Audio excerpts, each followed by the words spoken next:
Привет подписчикам и гостям канала Travel.nrf. Меня зовут Алик. Наконец-то я добрался до Гуамского ущелья с его знаменитым развлечением – катанием на небольшом паровозике. В этом видео вы узнаете все самое необходимое для посещения этого места. Сначала, разумеется, вам придется добраться туда по живописной горно-лесной дороге. Сам я ездил в ущелье в июле. Я был на автомобиле и сразу же поехал в поселок Гуамка, расположенный в восточной части Краснодарского края в Апшеронском районе. Этот поселочек находится не очень-то далеко от республики Адыгея. Поэтому многие ошибочно полагают, что Гуамка это и есть часть Адыгеи. Я, признаюсь, тоже так же заблуждался. Включите навигатор, и он вас точно приведет к железной дороге. Если вы приехали сюда на личном автомобиле, то у вас будет возможность припарковать его как бесплатно, так и платно. В сезон, конечно, бесплатного паркинга будет гораздо меньше, а хитрый зазывало с платной парковки будет вам махать настойчиво рукой, предлагая следовать за ним. Назло ему попытайтесь сначала найти бесплатное место. Это сделать, в принципе, реально. Я вот приезжал сюда 2 раза за мою короткую поездку. Сначала на разведку, затем уже непосредственно прокатиться на поезде. В обоих случаях проблем найти свободное место у меня не возникло. В любом случае, свой автомобиль придется оставить далеко от кассы данного аттракциона. Но это ничего, по дороге можно зайти на небольшой рыночек, где продают сувениры и всякие вкусности.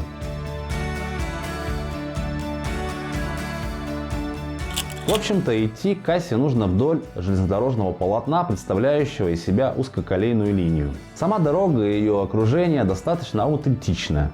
Все здесь такое аккуратное, европейское или почти европейское. У меня реально появилось впечатление, что я нахожусь на настоящем железнодорожном вокзале, откуда можно уехать куда угодно. Чтобы купить билеты, необходимо дойти прямо до места посадки на поезд. Людей в сезон туда с вами с той же целью отправляется достаточно много.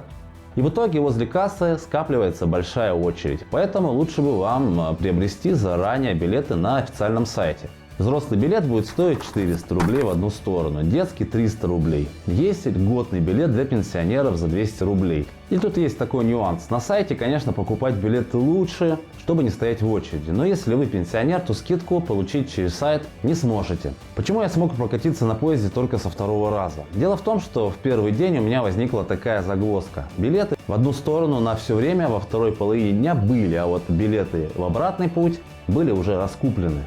Можно, конечно, обратно вернуться пешком, расстояние это всего ничего, чуть менее 2 километров. Но пока работает аттракцион, до 19:00 вас не пропустят обратно. А сидеть там до этого времени такое себе удовольствие. Вот по этой причине я приехал сюда 2-й раз уже с билетами, купленными онлайн. Да, вот еще, пока не сели на поезд, если есть свободное время, можно спуститься к реке Курджипс. Вот в этом месте.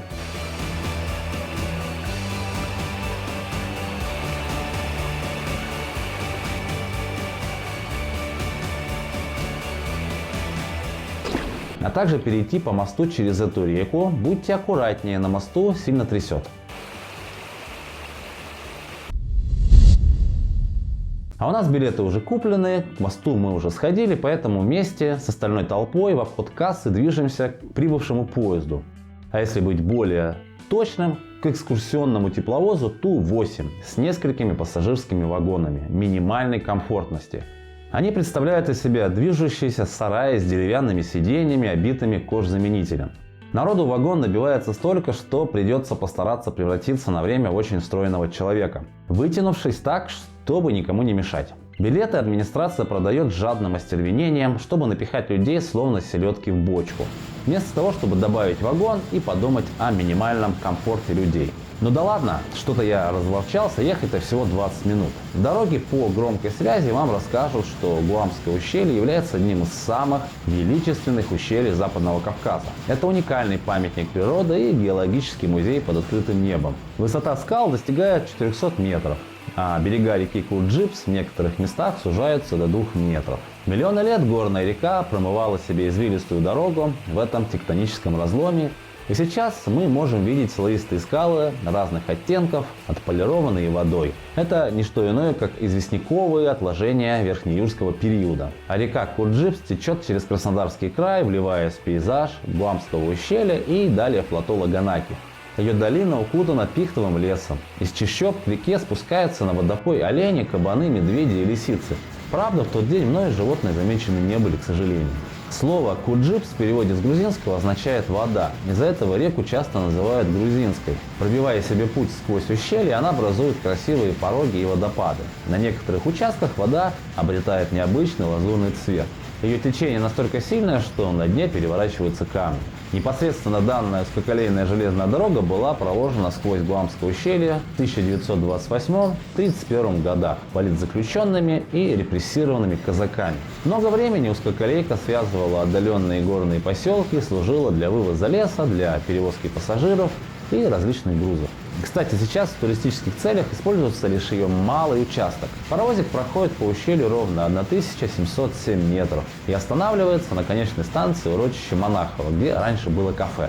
А общая длина железной дороги составляет 8 километров. От станции урочища Монахова начинается пешеходная часть маршрута по ущелью. Паровоз дальше не идет, и можно изучить окрестности до следующего отправления поезда. Возьмите в запас 1 час, этого времени вам вполне хватит, чтобы все здесь осмотреть. Возле станции можно спуститься к реке и просто осмотреть скалы, затем по узкоколейке неспешно прогуляться вверх по ущелью еще на 2-3 километра. Нам немного не повезло, в тот день почти как только мы приехали, начался сильный дождь.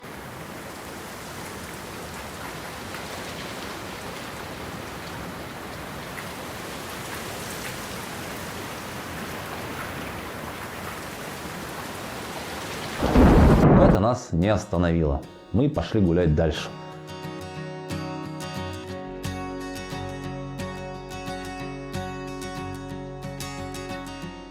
В некоторых местах маршрута есть спуски к воде, на самое дно каньона, откуда открываются потрясающие виды.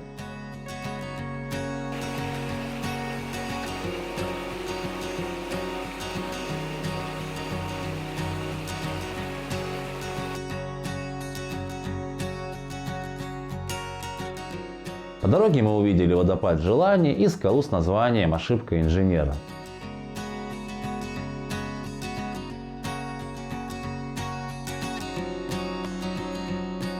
Название связано с ошибкой проектировщика железной дороги, из-за чего рабочим пришлось пробивать узкий коридор прямо сквозь скалу.